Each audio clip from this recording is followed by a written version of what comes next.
একটা খুন, একখানা লাল ফুল। প্রথম পর্বে আমরা দেখেছিলাম অন্ধকারে পড়েছিল এক নিথর দেহ, আর তার পাশে রক্ত ভেজা একখানা কমল ফুল। কিন্তু এখন খুনি আবার ফিরে এসেছে। এবার সে বেছে নিয়েছে ছায়া, যেখানে আলো পৌঁছায় না। সেখানে সে রেখে গেছে তার দ্বিতীয় চিহ্ন, আরও এক মৃতদেহ, আরও এক রক্ত কমল। আজ আমরা জানব কেন সে ফুল ফেলে যায়, কে সে, আর কে হবে তার পরবর্তী শিকার। শুনুন রক্তকমল পর্ব 2, দ্বিতীয় পাপ, একটি ভয়ঙ্কর সত্যের পথে আরও এক ধাপ। লোকেশন কল্যাণী শহর, চণ্ডীমণ্ডপ পাঠাগার। তারিখ 2রা জুলাই, আগের খুনটার ঠিক 2 দিন পর। সময় রাত 9:25। একজন নিরাপত্তারক্ষী হরিপদ ঘোষ রাত 9টা নাগাদ শেষ রাউন্ডে লাইব্রেরি চেক করতে গিয়ে রিডিং রুমের দরজা আটকা পান। ভেতর থেকে হালকা আলো পড়ছে, কিন্তু কোনো সাড়া নেই। ডাকাডাকির পরেও সাড়া না পেয়ে সে সাহস করে দরজা ঠেলে খোলে, আর পর মুহূর্তে সে মাটিতে বসে পড়ে। তার মুখ থেকে শুধু একটা শব্দ বেরোয়, মাগো। রিডিং রুমের মাঝখানে পড়েছিল প্রফেসর প্রীতিলতা বসুর দেহ। বয়স 42, ইতিহাসের শিক্ষিকা, স্থানীয় স্কুলের এক সম্মানিত মানুষ। তার জিভ কেটে ফেলা হয়েছে। জিভটা পড়েছিল টেবিলের উপর একটা পুরনো বইয়ের পাশে। চোখ দুটো খোলা, তার ভেতরে গুজে দেওয়া হয়েছে 2টো পেন ড্রাইভ। তার মুখে যেন শ্বাস বন্ধ করে মৃত্যু ডাকা হয়েছে। দেওয়ালের উপরে রক্তে লেখা ছিল, মিথ্যা ইতিহাসের শাস্তি রক্তেই লেখা হয়। দ্বিতীয় পাপ, দ্বিতীয় ফুল। আর তার ডান হাতের নিচে রাখা ছিল একটা বই, বঙ্গীয় বিপ্লবের ছায়া। তার উপর আঁকা ছিল একটা রক্তাক্ত কমল ফুল। ঘরের মধ্যে ছড়িয়ে ছিটিয়ে থাকা বইয়ের পৃষ্ঠাগুলোর মধ্যে বেশ কিছুতে লাল কালি দিয়ে আঁকা অদ্ভুত সব চিহ্ন, যেন প্রতীক, যজ্ঞ, রক্তচক্র। রাত 10:40 পৌঁছান তদন্তকারী অফিসার অনিকেত বোস। ঘরের ভিতর ঢুকে প্রথমেই তার চোখ পড়ে প্রীতিলতার ঠান্ডা খোলা চোখের দিকে।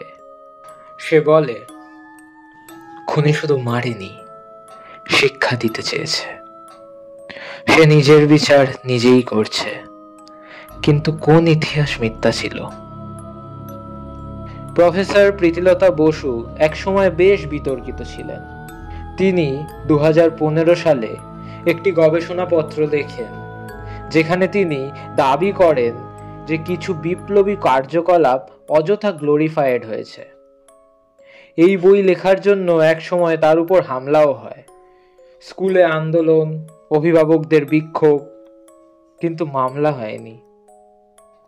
অনিকেত সেই বইটা ভালো করে পড়তে শুরু করেন এবং লক্ষ্য করেন বইয়ের ভিতরে একটা পাতায় নোট পেন দিয়ে লেখা, 3 জন, 3টে পাপ, সময় এসেছে, দ্বিতীয়টাকে চুপ করানো হলো। সেই পাতায় কমল ফুলের নকশা, একেবারে প্রথম খুনের দাগের সাথে মিল। দুজনেই অতীতে কিছু বিতর্কিত কাজ করেছিল। দুজনেই এক ধরনের প্রতীকী খুনের শিকার। চোখ, মুখ, ভাষা যেন তাদের প্রকাশকে বন্ধ করে দেওয়া হলো। দুজনের শরীরের পাশে কমল ফুল, পাপ ফুল। অনিকেত বুঝে ফেলেন, খুনি শুধু খুন করছে না, সে বিচারকের ভূমিকা নিচ্ছে। লাইব্রেরির পিছন দিকে থাকা সিসিটিভিতে একটা ঝাপসা দৃশ্য ধরা পড়ে।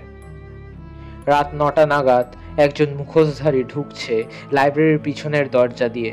তার হাতে একটা ব্যাগ ছিল, আর বেরিয়ে যাওয়ার সময় সেই ব্যাগটা ছিল না, তবে মুখ একদম ধরা যায়নি।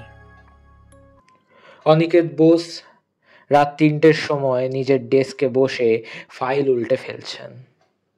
তার সামনে 2টি ছবি, সৌভিক মুখার্জির বিকৃত মৃতদেহ আর প্রীতিলতা বসুর থ্যাতলানো জিভ কাটা মুখ। তিনি হেঁটে জানালার কাছে আসেন। বাইরে বৃষ্টি ঝরছে। পেছনে দাঁড়িয়ে থাকা জুনিয়র বলে, স্যার, খুনিরা একাধিক নয় তো? অনিকেত ধীরে বলে, না, এটা একজনের কাজ। একটা অভিশপ্ত মন যে পাপ দেখে আর ফুল ফুটিয়ে বিচার করে। তৃতীয় খুনের জন্য অপেক্ষা করো। সময় গুনছে সে। শুনলেন রক্তকমল দ্বিতীয় পর্ব, দ্বিতীয় পাপ। খুনির কি এমন প্রতিশোধ স্পৃহা যার ফলে সে এত নির্মমভাবে হত্যা করছে একের পর এক মানুষকে? পরবর্তী শিকার কে হতে চলেছে জানতে হলে শুনতে হবে রক্তকমল তৃতীয় পর্ব, তৃতীয় ক্যানভাস।